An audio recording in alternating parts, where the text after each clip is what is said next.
Namaste, my friends. Now, this is a very important question about the role of mantras in asana and pranayama.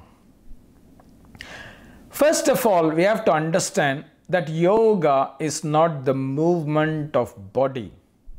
Yoga is the movement of prana, of energy. And that is why the yogis were very clear that they wanted to work with prana. In the Vedic tradition, that tool that actually manifests prana and works with prana directly is mantra. So whether it's a pranayama technique or an asana technique, they were using mantra as part of the practice so that the prana would get activated and it will move in the body the way it is meant to be. If you think about asana, for example, in the traditional times, yogis were doing asana statically.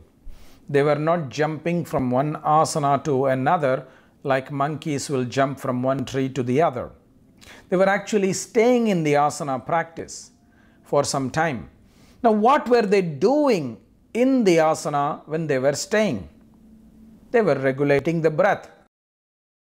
Each asana is actually a pranayama practice because in every asana they would stay with some focus on the breathing, because the breathing would direct the energy into certain parts of the body which the asanas would facilitate.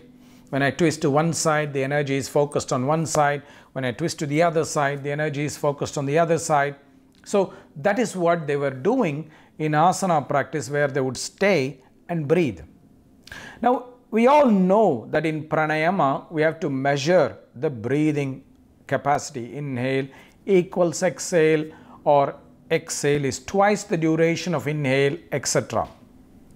Now, in modern times, we are using a watch to measure what is 5 seconds or what is 10 seconds, etc. But think about the yogis long time ago. They did not have a watch. So what did they use? That's where the role of mantra comes in. When they would stay in a position where they had to breathe, inhale and exhale with equal duration, they would use the same mantra during inhale and same mantra during exhale and recite it mentally. So that would become the measure of breathing. Now, that's not the only reason why they are using mantras. Certain mantras trigger certain effects on the body, like mantras on fire or the sun are much more heating, and therefore they are targeting the pitta system in the body. Whereas mantras like water or earth are much more grounding or much more cooling. They may focus on the lower chakras in the body, which is connected with kapha or tamas. So different mantras had different effects as well, and that is why they would choose different mantras in asana and pranayama, so that these kind of effects would also manifest. We all must remember that the yogis did not practice yoga sadhana, whether it is asana or pranayama, based on modern science.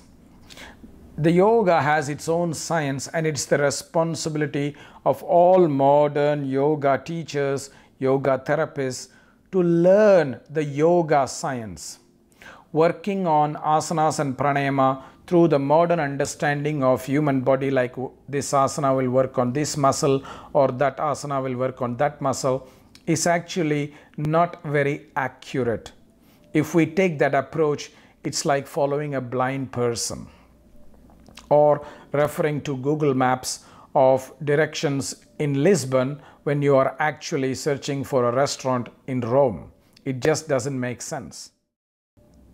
So yogis used the ancient knowledge of understanding the human body that comes from both yoga, Ayurveda, and particularly Sankhya philosophy to make the tools of yoga work. According to Sankhya philosophy, the most fundamental structure in our human system, in the material structure in the human system, is what is called Shabda Tanmatra, the fundamental element of sound. So when we are using mantras, we are influencing a very subtle system in our body, and through that there is changes in the gross system of the body as well. This is yet another reason why yogis use mantras in asana, pranayama and other practices. So this is another reason why mantras were used in the yoga practices, because mantras influence very subtle systems in our structure.